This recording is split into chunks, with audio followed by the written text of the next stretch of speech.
Hi, I'm Jeremiah Proffitt. We are back from SEMA, we are back from Riyadh, and it's time for another episode of Proffitt's Resurrection Land Cruisers TV.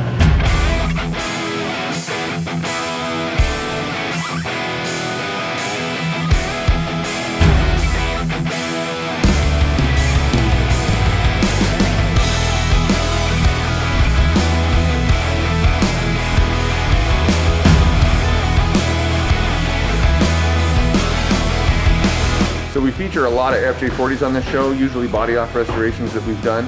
But one of the other Land Cruisers that is very common for us to build here is an FJ60 or an FJ62. And our most common build on those Land Cruisers is a Stage 2 restoration. So this happens to be an FJ62 Stage 2 restoration, actually more of a resto mod because we changed the engine out to a GM 5.3 liter Vortec. But a Stage 2 restoration makes you one heck of a nice Land Cruiser, and let's check this one out. So a Stage 2 means that we don't take the body off the frame, but we restore all of the other components individually so you still get a really nice finished product. On a Stage 2 restoration, we remove the doors and the hatch and tailgate. We also remove the hood and the front clip, bumpers, and all of the small accessories. Then all of those subcomponents are stripped down so that we can refinish the entirety of them. Sometimes we restore the engine compartment on a Stage 2 restoration, and sometimes we don't. It really depends on if the customer wants to have the inside of their engine compartment look as good as the rest of the rig. In this case we did not, but we did install a 5.3 liter Vortec and a 4L60E automatic.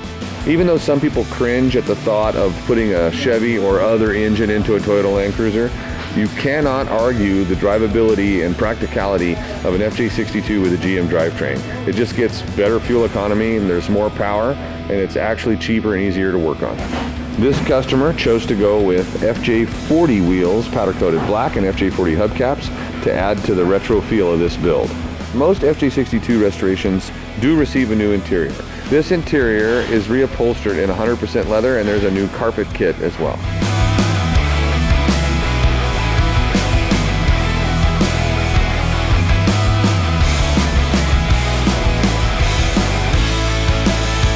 There's usually a myriad of a la carte mechanical repair on a Stage 2 restoration as well, and this vehicle received new brakes and a knuckle rebuild.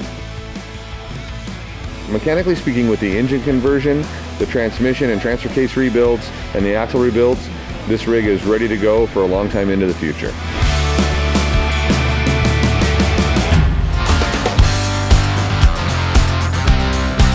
You guys have heard me talk about Vortec. And that's because it's the two-part polyurea coating that we use on the inside and underside of most of our restorations. And on an FJ60-62 restoration, often we use it down here on the rockers. It's nothing too complicated, but this really does prevent a lot of those rock chips that especially 60s get from the front and back tires throwing rocks up and chipping the rocker. And it's also a really good surface to prevent rust. And in this case, you'll notice that we removed the chrome trim, often called a snake blinder, and filled those holes as well. So this is a much more durable surface than paint right here. It's going to last a lot longer, and it's going to prevent the rust. Just one of the cool things you can do on a 60 or 62 restoration. So we always talk about the big projects that we're finishing up on this show. But here's an example of one of the smaller projects that we do. It's a 1HZ diesel in an FJ80. Check it out. Everybody loves a Toyota diesel, and the 1HZ is a tried and true straight 6 naturally aspirated diesel that Toyota's been using for an awful long time.